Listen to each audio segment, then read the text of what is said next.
I started drawing and painting at a very early age. I remember that when I was 7, 8 years old, I used to watch movie a lot. There's a cinema very close to my house at that time, where I will go anytime I want because my uncle was a ticket teller. When I start looking at these movies,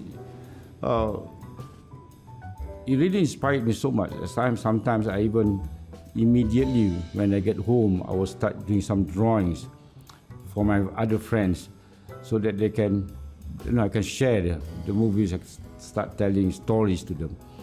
So I keep on drawing, and I remember my eldest brother who used to give me some comics and even sketchbook for me to start drawing.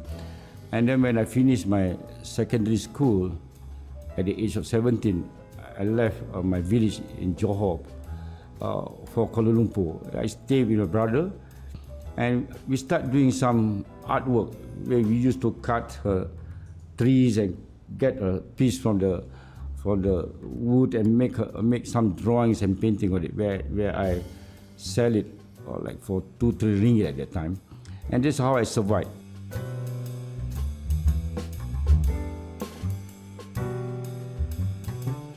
Born in 1950, Yusof Ghani is one of Malaysia's most influential artists. His expressionist work has been compared to the likes of Jackson Pollock. In the 70s, Yusof was working as a graphic designer and illustrator in Kuala Lumpur when he received a government grant to study in Washington, D.C. Yusof took the opportunity with both hands. It was in America that Yusof's passion for fine art started to flourish.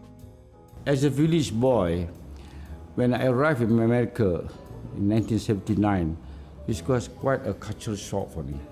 But when I go into fine art, I discovered the freedom of expression, So looking at the American abstract expressionists, it really giving me the new energy. So, well, I was always a figurative artist, always. And it's always in my work, there's some images. So as a Muslim, having a little bit problem in the beginning, try to compromise, But then after talking to some people and looking at it in another perspective again, that I try to reduce the images as clear as possible. I mean, I would try to stylize most of these figure or any other images into more abstract form. Yusof's work was greatly appreciated in the US. A protest painting he made about the United States' involvement in Nicaragua and El Salvador was even featured in the Washington Post. However, when Yusof returned home, he got a very different reception. But when I came back to Malaysia in 1984, it's totally a different story, different space, It takes a while for them to understand my work, When I came back from America with my work and I showed it to my family, especially my mother, she couldn't believe her eyes to see the work that I came back with me from America, because to her is that I should learn how to paint properly, more realistic, It's the kind of thing she mentioned to me. Yusof's art was hard to categorize in Malaysia when, at that time, there was nothing quite like it. Yeah, of course, in the beginning, when I came back from the States, people really labeled me as American expressionist with a very strong influence of William D. Kooning and Jackson Pollock. Once I remember with my professor Tom Nakashima, he's a American Japanese. He's my professor when I was in Catholic University. So we did talk about this, but he told me that, Yusof, you don't have to worry about it. How much you are influenced by the American or the abstract expression, there's still the Eastern, the Oriental flavor is in you. He said your stroke, the choice of color, even your composition is very, very Eastern. He said. How close, how hard I'm going to look like a Western art. But the Eastern essence is always in there. So from that day onwards, I'm not worried too much whether I'm trying to depict the American style, the Western style, but I just paint as what I am, you know. Today, Yusof reflects on the progress that has been made in the Malaysian art world compared to his experience as a young artist. Even for me, in the 80s or even the 90s, it's very difficult to sell artwork here in Malaysia. But now, things change. You know. We have, in Malaysia, we have 4 or 5 auction houses where every other month they have auction in Malaysia. People start to look at art differently. Now it's a kind of investment. As a senior artist here, I will say that it's a big future for Malaysia art later on. And then there are a lot of young artists coming up from local universities. You know? During his time as Associate Professor in Art and Design, Yusof helped guide many of today's successful young Malaysian artists.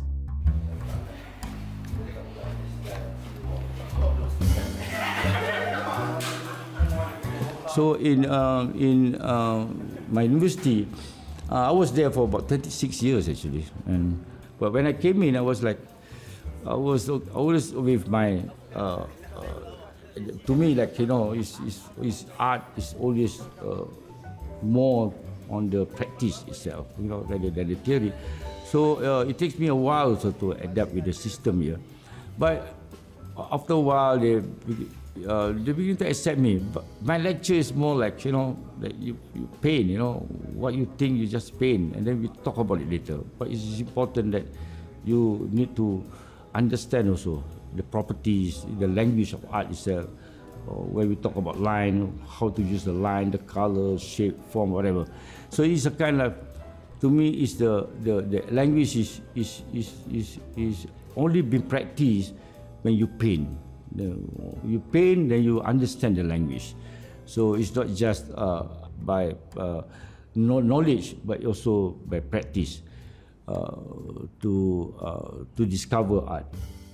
At the turn of the century, Yusof made a dream come true when he built a house in Shah Alam with an attached gallery. He called it Tapak.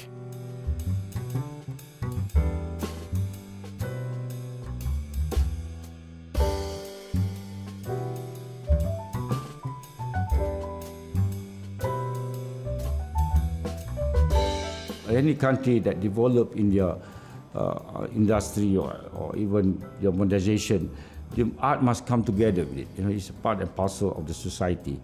So tapak actually is a kind of space where I can showcase some of my work, but at the same time it's also to give some kind of information and also to educate, and also, of course, to create a kind of awareness to the society. But of course, it will take a while for people to understand. When I built my gallery downstairs, one Chinaman came and asked me, "Is it a restaurant? Can I supply you the fish, the meat, the vegetables?" You know. So even my family also they questioned me. I said, "This is very important for the development of Malaysian art, is to create that awareness." So great, alhamdulillah. Now that people comes, and then students from other universities, they do research here, and then I keep talk to them. So there's one thing I just, hopefully one day, that tapak can give more opportunity for overseas artists to come and do shows in our gallery. At the same time, we also like to bring Malaysian artists overseas to the exhibition.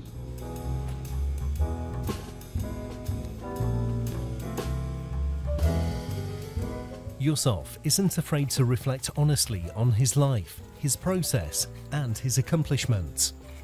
Then once I start painting, I don't really look again at my drawing or my sketches.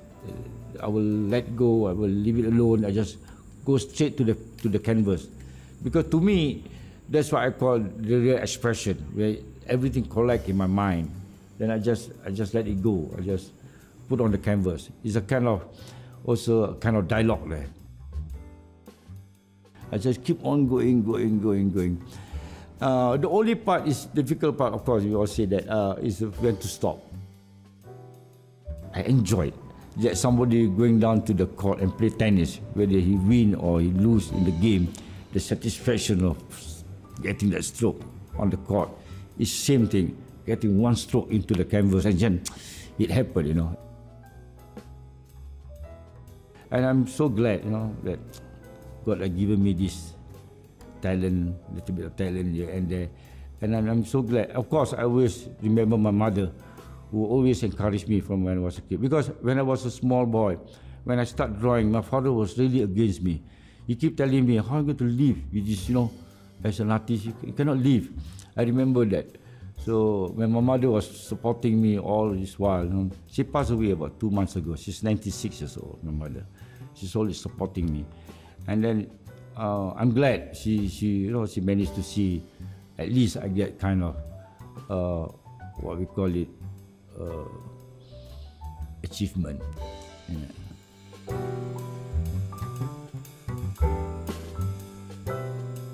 Yusof is able to connect his creative side with a driven approach to making art. It is through this synthesis of hard work and talent that he continues to create inspiring works of art. You must have discipline, number one. Discipline. Discipline is everything, from how you look at your work, what you look at the life, even your working style, everything, and your sensitivity. You cannot be normal. You cannot be as normal as possible. You must like even a cloud on the sky. You know, the movement of cloud. As an artist, you must also look at it. You know, look at it differently. You know. It's a kind of a continuous research. You keep on going on and on and on, because there's no end to it. There's no retired artist. There's no retired painter. A painter only retired when he's no longer there, isn't it?